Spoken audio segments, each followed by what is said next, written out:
গতকাল রাতে ঠাকুরগাঁ 1 আসনের অনেক জায়গায় যে দাঁড়িপাল্লার যে ব্যানার ফেস্টুন গুলো ছিল সেগুলো কেটে ফেলা হয়েছে এবং সেগুলো ভেঙে এক জায়গায় স্তূপ করে রাখা হয়েছে।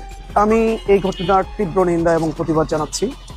পাশাপাশি শুধু এটুকু বলবো, যাদের মধ্যে হেরে যাওয়ার আশঙ্কা তৈরি হয়েছে তারাই এই কাজগুলো করার মধ্য দিয়ে তারা তাদের প্রতিহিংসার বহিঃপ্রকাশ করছেন। আমি মনে করি একটি ব্যানার ছিঁড়ে একটি ফেস্টুন ভেঙে মানুষের হৃদয় থেকে কখনো দেলোয়ারকে মুছে ফেলা যায় না। আমি দেলোয়ার হোসেন এই ঠাকুরগাঁ 1 আসনের আপামর জনতার হৃদয়ে যেভাবে স্থান করে নিয়েছি, আগামী 12 ফেব্রুয়ারি ব্যালট বিপ্লবের মধ্য দিয়ে সেটি প্রমাণিত হবে ইনশাআল্লাহ। আমি সেটুকু মনে করি, হেরে যাবে তাদের হিংসা বিদ্বেষ, জিতে যাবে আমাদের ভালোবাসা।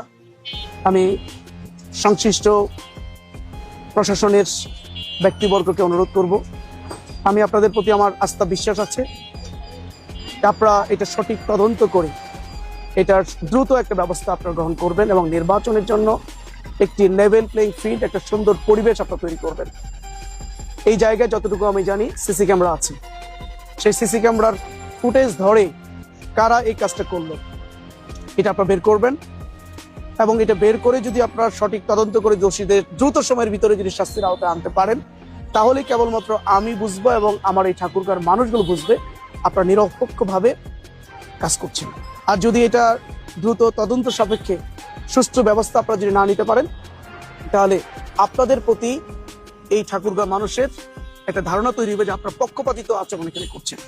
আমরা শুরু থেকে বলে আসছিলাম যে এই ঠাকুরগাঁও লেভেল প্লেইং ফিল্ড এখন পর্যন্ত তৈরি হয়নি। প্রতি মুহূর্ত বাড়িতে বাড়িতে গিয়ে আমার ভোটারদেরকে হুমকি ধুমকি দেওয়া হচ্ছে। আমার সমাবেশে আসার পথে পথে আমার ভোটারদেরকে বাধা দেওয়া হচ্ছে, জনগণকে ভোটার বাধা দেওয়া হচ্ছে। গত কয়েকদিন আগে পরশুদিন সেনোয়ার সেখানে শিবিরের সভাপতির উপরে তারা হামলা করেছে। তার আগের দিন বালিয়ায় আমাদের একজন ওয়ার্ড সভাপতির বাসায় গিয়ে তাকে হুমকি ধুমকি করে এসেছে। বিভিন্ন জায়গায় আমার ব্যানারগুলো ছিঁড়ে ফেলা হচ্ছে।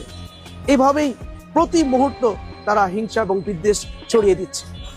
আমরা ধৈর্যের সাথে এখন পর্যন্ত আছি, আমরা ধৈর্য ধারণ করতে চাই এবং প্রশাসনের প্রতি আমাদের বিশ্বাস রয়েছে, আস্থা রয়েছে যে তারা দ্রুত সময়ের ভিতরে এই সকল ঘটনাগুলো তদন্ত করে এর সুষ্ঠু ব্যবস্থা তারা গ্রহণ করবেন।